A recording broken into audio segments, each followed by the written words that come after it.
Have you ever wondered why your favorite game from the trailer looks so stunning, but the final release feels underwhelming? Is it deception or something deeper? Graphics usually make or break first impressions of video games. The first time one sees gameplay demos or a trailer for upcoming titles from studios, usually in expos such as E3, the graphics are absolutely stunning. By the time such a game actually reaches the shelves, many players have been duped. Downgraded graphics is now a common rant among gamers. But why does this happen? Are publishers greedy, developers lazy, or is the truth much more complex? The video deconstructs the mystery of degraded graphics and explores who or what is truly responsible. Before you move on, if you haven't subscribed yet, please subscribe to MTB-HD and hit the bell for future content. The phenomenon of graphics degradation is not new and can be observed throughout the history of gaming. In the late 90s, transitioning from 2D sprites to 3D models presented significant challenges. Games such as Final Fantasy VII on the original PlayStation displayed cutting-edge graphics for their time, but these visuals did not carry over well to future hardware upgrades, showing the limitations and deterioration in clarity and texture on newer screens. Marketing sets a lot of expectations, and when game studios get ready to show off their titles at major events, they often create what's called vertical slices. These are small, highly polished segments of a game meant to demonstrate its best features. They are not always representative of the final product, but are intended to excite. Take, for example, the very publicized case of Watch Dogs by Ubisoft. When revealed back in E3 2012, it was revolutionary. Dynamic weather, intricate lighting, detailed character models. By the time it actually launched in 2014, much of those features had been scrubbed or scaled down. The gamers cried foul, accusing Ubisoft of false advertising. Why does this happen? Often, the vertical slice is made early in the development cycle, using resources which are not sustainable throughout the game. The developers are under immense pressure to show something spectacular, and publishers, eager to maximize pre-orders, demand trailers that will wow audiences. Making video game graphics is incredibly complicated. Whereas trailers are often run on high-end PCs or dev kits, the final game has to work on everything from low-end hardware to aging consoles. It's a delicate balancing act for developers to optimize games to run smoothly without sacrificing too much quality. For example, a lot of games in the time of PlayStation 4 and Xbox One struggled to perform consistently. To achieve 30 or 60 frames per second for running a game, one usually needs to reduce texture quality, lighting effects, or draw distances. Then there's the whole fiasco of the Cyberpunk 2077 launch. This ambitious project from CD Projekt Red looked phenomenal in trailers, working subpar on base PS4 and Xbox One consoles. The backlash got so serious that even Sony pulled the game from its digital store for several months. That downgrade wasn't an intentional deceit, in fact.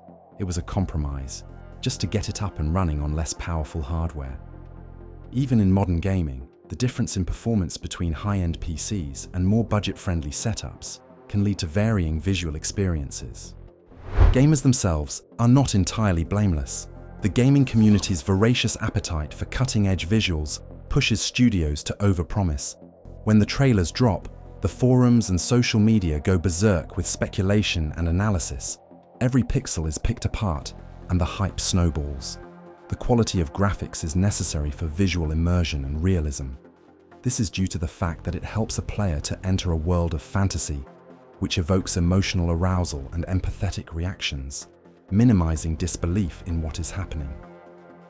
Graphic degradation disrupts this because the blurry character resolution and disparity in lighting effects make it annoying to play. For example, open-world games like The Elder Scrolls V Skyrim must use realistic weather effects and terrain detail to keep gamers immersed in the vast universe. Excited to capitalize on the buzz, developers may show things that are still in experimental status and may not even make it to the final product. And then expectations get raised way above what's realistic to deliver. Take No Man's Sky, for instance. Early trailers for it promised a living, breathing galaxy of possibility. It hit in 2016 with many features advertised, sparking outrage. While Hello Games redeemed themselves eventually with its updates, that backlash was grounded in expectations set forth that it failed to live up to, but maybe the studio did feel obligated to make. Behind the scenes, publishers hold great power in influencing game development. They finance projects and dictate due dates, usually favoring the release schedule over quality. This can result in rushed development where graphical fidelity is sacrificed to meet tight timelines. Crunch culture compounds this problem.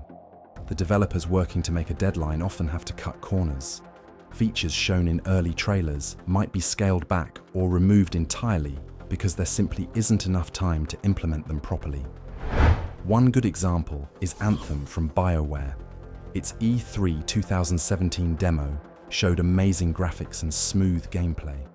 A report later came out and showed that most of the demo was fake, created without a clear vision of what the final game would look like.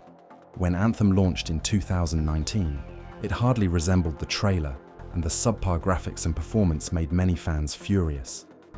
Graphical fidelity also depends on the choice of game engine.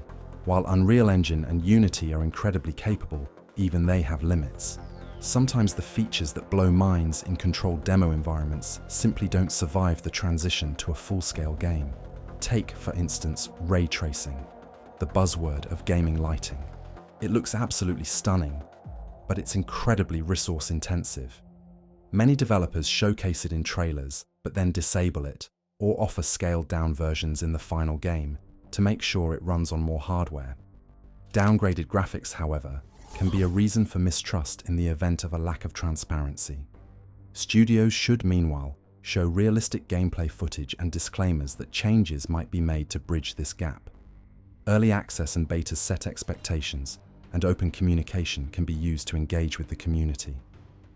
Games like Baldur's Gate 3 and Hades have shown great examples of community building through early access and have engendered a lot of goodwill in case setbacks do happen. Blaming degraded graphics on a single entity is hard. Ambitious marketing, technical constraints, publisher demands, and gamer expectations are all there. While it's easy to point fingers, shared responsibility is a given considering the complexity involved in developing a game. We can temper our expectations as players and show respect for the monumental effort involved in making modern games. Meanwhile, studios should be as honest and transparent as possible. If we all do our parts, the gaming industry can further evolve without the loss of trust in game developers. What are your thoughts? Is downgraded graphics just an inevitable evil, or should studios be held responsible for every promise they make? Share your opinions in the comments below and ring that notification bell after hitting like and subscribe to stay updated with more such content.